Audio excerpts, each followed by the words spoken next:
miss it. All that time spent waiting. Waiting for a fresh start. Waiting to return. Waiting and waiting. Flooded with memories. Reminders that nothing is like this.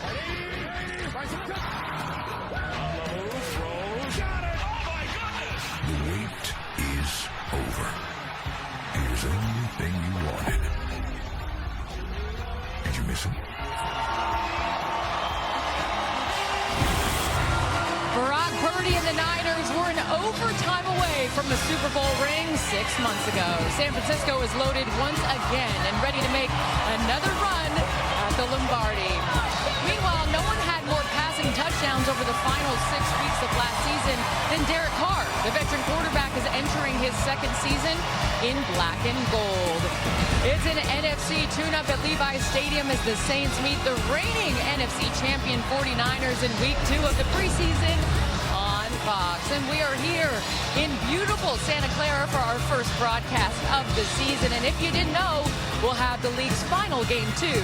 Super Bowl 59 from New Orleans, only on Fox.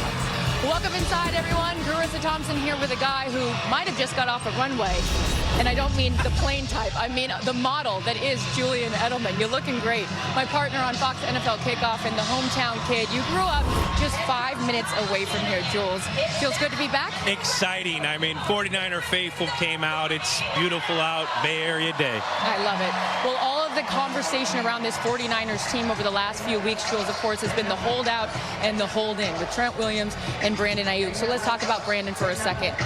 Will Brandon Ayuk be a San Francisco 49er week 1? If I was Brandon Ayuk, I would be a San Francisco week 1. You know, usually it goes, a team goes out and wins the Super Bowl, and everyone tries to get paid.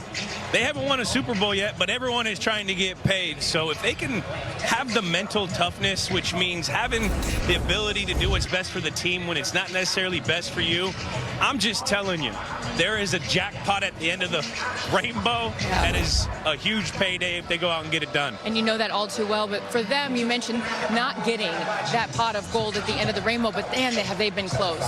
4 of the last 5 years, this squad has either been in the NFC Championship game or in the Super Bowl, and of course, most recently losing that heartbreaker in overtime to the Kansas City Chiefs. So can this Niners squad get over the hump and actually win one this year? They got everything they need to do it. They just got to do 2 things. They got to stay healthy, and they got to finish football games. They were in 2 Super Bowls with a 4th quarter lead, weren't able to get it done. Kyle Shanahan has to be able to draw up a scheme to beat the blitz zero, because it's happened too many times when they weren't able to execute against that. They got to be able to finish games, Chris. You mentioned it. He's in his 8th season here and had so much success, but of course, it doesn't matter if you can't get... No one remembers second place. That Lombardi. All right, on the other side of the ball, the Saints, they struggled all year until the end of the season, winning 4 of their last 5. What do you expect from them this year? I expect them to have consistency going in the beginning of the year. Derek Carr, another year under his belt. 2nd year with New Orleans. He needs to play well. If he plays well, they'll be contending for the division. Gets a new offensive coordinator in Clint Kubiak. We'll see how that all plays out. All right, you guys, it's almost time for kickoff. On the other side of the break, Adam Amin and Mark Sanchez will have the call. Jules and I will see you guys at halftime.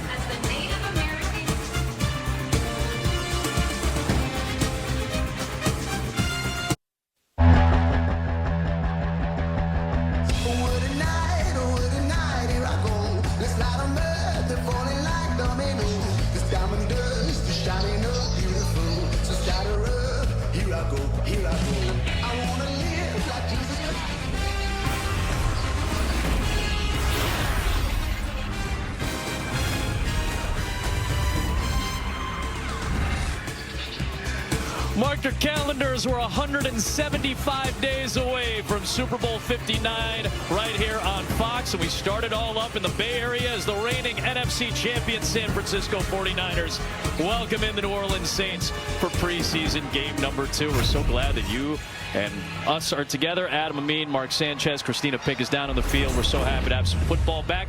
We'll talk a little bit of ball. We'll talk about the Saints first. Competitive at the end of the season. They finished 9-8 despite missing the playoffs for a 3rd straight straight year, but a lot to look forward to. What sticks out in the preseason so far? Well, most importantly, I got all the faith in the world that Dennis Allen will have this defense, this star-studded defense ready to play at every level. They got all pros and Pro Bowlers led by Cameron Jordan. But the real intriguing relationship is new offensive coordinator Clint Kubiak and Derek Carr. Derek Carr in his second year in the Big Easy, but new system. So what's he going to see? What are we going to see? Outside zone scheme, hard play action, and him launching the ball down the field. I know he can do that. He's got almost 250 touchdown passes, almost 40,000 yards in this league. He's seen it all. I like that marriage. And Clint Kubiak, of course, was part of the San Francisco staff last year that went to the Super Bowl again, but fell short in overtime 6 months ago to Kansas City. There's some flux right now for this group. The contract issues, a lot of injuries, but at the center of all of it, going into year number 3, is Brock Purdy, a quarterback. Well, everybody's got questions about the guy, and as soon as you start doubting him, what does he do? He proves you wrong. His rookie year took a team as the third-string quarterback halfway through the year, all the way to the NFC Championship game, sustains a huge injury, and what does he do? Everybody said he can't come back. He's not the same. Takes him to the Super Bowl. 3rd and 4, 19-19 in overtime. They have a chance to win it, and Brock is ready to cut it loose, and they get pressure on the right side from Chris Jones. So who's blocking for him? Most importantly, where's Trent Williams and where's Brandon Ayuk? We're going to learn a little bit more about that right now. Christina Pink is down on the field. What did you learn these last few days out here in California, KP? Well, Adam, between the hold in and the hold out, well, the Niners not lacking for headlines, but Brandon Ayuk remains a Niner, and he is in the building tonight. But as Kyle Shanahan told us, everything is still a possibility. A possibility he's still here, and also that he could still be traded. But as for a trade, that takes 3 parties being on the same page. But he did tell us we want him here. But if that's not the case, we've got to get this thing figured out. As for Trent Williams, well, that's a few less layers because he's got 3 years left on his deal. He said, I believe he wants to play, and as we get closer to the season, this will get taken care of naturally. Adam? Great update, KP, and great view for us as we get Mike Pereira back into the booth after a year. Good to have you back, my friend. We got the new dynamic kickoff. I know a lot of you have seen a little bit about it. What are you gathering so far these first couple weeks? Well, it's amazing how many returns we have had. The returns are back. 80% of kickoffs are being returned. Only 1 out of 5 before. It's back. So we're going to see a lot of returns. What does it mean? Not much at this point because the teams themselves are trying to figure it out.